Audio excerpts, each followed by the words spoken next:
நான் சினிமா விட்டாலும் நீங்கள் சினிமா விட மாட்டேங்கிறீங்களேப்பா.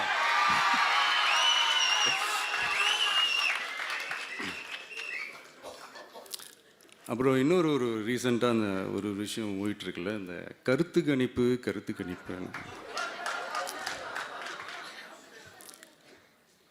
அதில் நிறைய பேர் உண்மையான கருத்து கணிப்புலாம் சொல்கிறாங்க. அதையும் நான் தப்பு சொல்லலை. சில பேர் கடுப்பில் விட்ட கணிப்பாகவும் இருக்குது. அதையும் நான் தப்பு சொல்லலை. இந்த கடுப்பில் விட்ட கணிப்பாளர்களுக்கு நான் சொல்லிக்கிறது என்னென்னா, ஒவ்வொரு ஊராக தெருவாக வீடு வீடாக போய் நீங்கள் அந்த கருத்து கணிப்பு எடுத்து பாருங்கள். ஒவ்வொரு வீட்லேயும் டிவிக்கு இருக்கிறத நீங்கள் பார்ப்பீங்க.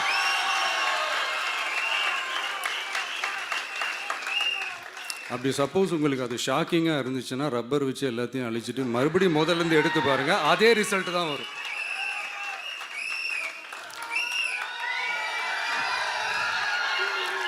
இது என்னப்பா லாஜிக்கு, அது எப்படி எல்லார் வீட்லேயும் டிவிக்கு இருக்கும் அப்படின்னு நீங்கள் கேட்டிங்கன்னா, ஒரு சின்ன சாம்பிளுக்கு ஒரு சின்ன டெஸ்ட் ஒன்று பண்ணி பாருங்களேன்.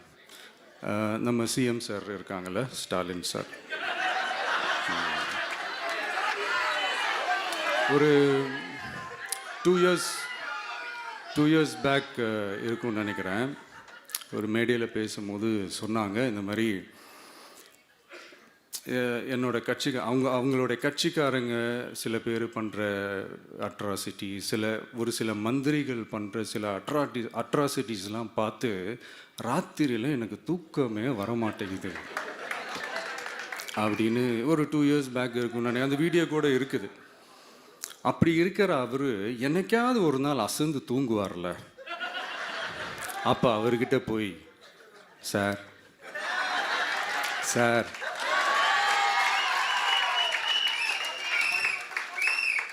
எந்த சின்னத்துக்கு சார் ஓட்டு போடுவீங்க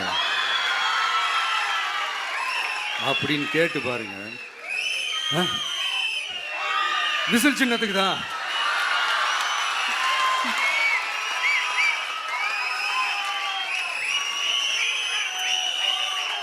தூக்கத்தில் இப்படி டப்புன்னு எழுப்பி கேட்டால் டப்புன்னு உண்மையை போட்டு உடைச்சிருவாங்க.